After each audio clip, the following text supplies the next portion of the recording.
da raiz quadrada. E assim a gente tem o cálculo feito. Bom, até agora nós só fizemos exemplos, só resolvemos situações de cálculo de vetores, usando soma, usando produto, por valores negativos, valores positivos. Fizemos um caso com valor fracionário, ou seja, com um valor menor do que 1, maior que 0 e menor que 1. Só que onde que isso aí aparece? Em quais contextos que isso vai aparecer? Tá? Eu só vou indicar alguns contextos aqui, não vou resolver essas situações, porque no momento que a gente estiver discutindo cada situação, nós vamos abordar com mais profundidade. Tá? Então, é só alguns exemplos de onde que isso pode acontecer, onde que isso vai aparecer. Então vamos lá. O primeiro exemplo que eu quero mencionar para vocês é um exemplo muito comum na parte de dinâmica. A gente quer relacionar as forças que atuam sobre um corpo com a aceleração que ele adquire, qual o comportamento, o que vai acontecer em determinado movimento, enfim. Todo exercício de dinâmica, qualquer exercício de dinâmica, você precisa começar por uma representação gráfica dele. E fazer uma representação gráfica dele vai envolver representar as forças que atuam no seu problema. E não é por acaso, as forças são representadas por vetores. E o que a gente vai fazer? Fazer uma representação dos vetores, das forças que atuam naquele corpo, para depois partir para a equação. Então eu vou colocar uma situação simples, tá? Alguns exemplos simples aqui dentro do contexto de dinâmica. Então suponha que você tenha, por exemplo, um caixote, uma pessoa que está empurrando... Caixote não.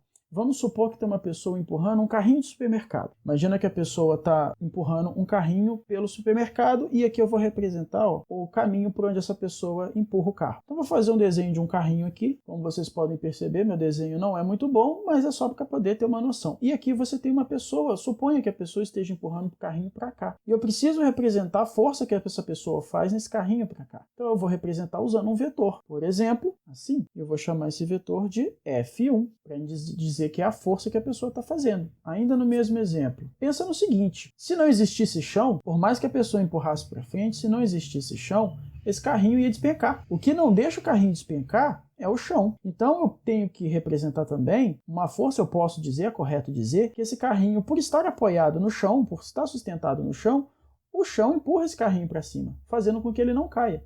Então eu vou representar esse apoio também por meio de uma força. Então eu vou representar esse apoio também por meio de uma força e eu vou representar ela aqui. Essa força eu vou chamar de N. Vou chamar essa força de M, N.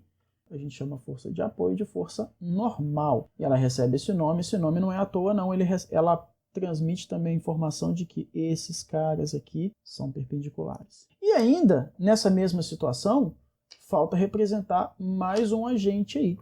O agente é justamente quem, na ausência do chão, faria esse carrinho cair. E o que faz esse carrinho cair aqui é a interação com o planeta Terra por meio da gravidade. E a força que atua puxando esse carrinho para baixo é a força da gravidade, que o nome dela, a força gravitacional, você pode chamar dessa forma, mas é muito usual que você chame essa força de força-peso. Eu vou representar ela de P. Num exemplo como esse, você observa que a gente cai em situações parecidas com o que a gente apresentou anteriormente.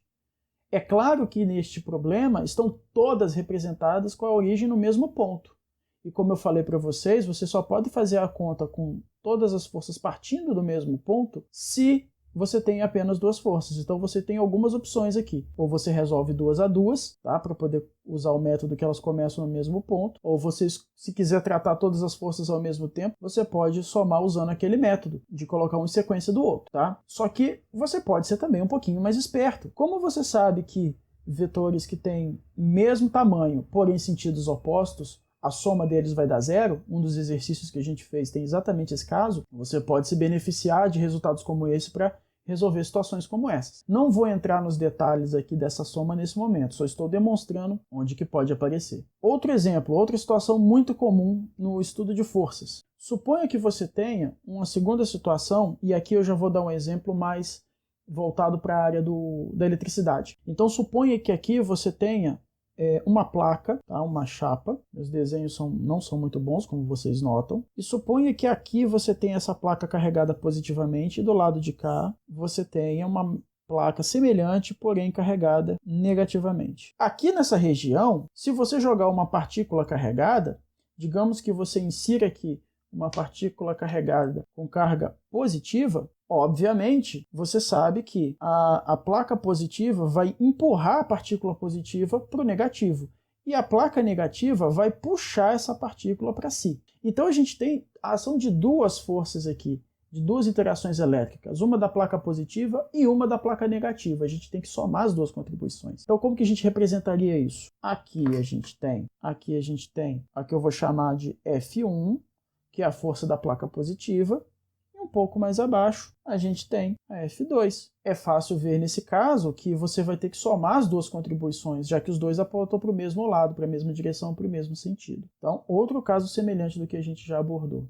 Temos ainda mais um exemplo do que pode acontecer. Imagina aqui o seguinte. Imagine aqui que eu tenho um objeto preso por uma mola, tá certo? No teto, um suporte fixo no teto, e tem uma mola presa até nesse objeto aqui. Você pode pensar, por exemplo, naqueles brinquedos para bebê que fica pendurado em cima do berço, coisa desse tipo. Você tem normalmente um elástico ou uma mola que segura, que sustenta os brinquedos num apoio fixo no teto, normalmente, e o brinquedo fica aqui. Tanto que se você puxar ele para baixo e soltar, isso aqui vai ficar balançando. Então, nesse exemplo aqui, a gente pode representar também forças que atuam nesse objeto. Então, a primeira força que a gente pode representar aqui é aquela que, se você cortar o apoio, se você cortar a mola, vai fazer com que esse cara caia, que é a força da gravidade, como já disse também, chamado de força-peso. Porém, existe essa mola.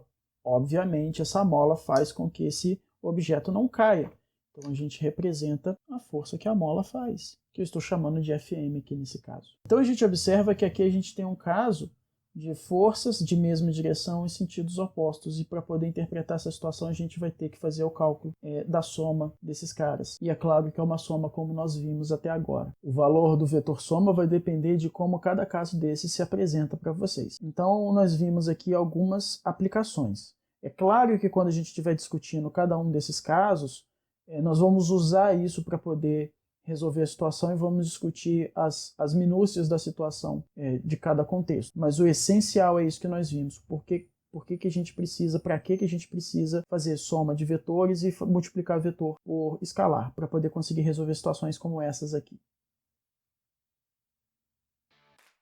Muito bem, pessoal, vimos então exemplos de soma vetorial, vimos exemplos de produto por escalar, vimos como calcular o vetor soma, vimos como multiplicar inclusive fazer multiplicação por valor decimal, vimos o sinal negativo, qual o significado dele, e alguns exemplos de aplicações. Espero ter ajudado vocês, e a gente se vê na próxima.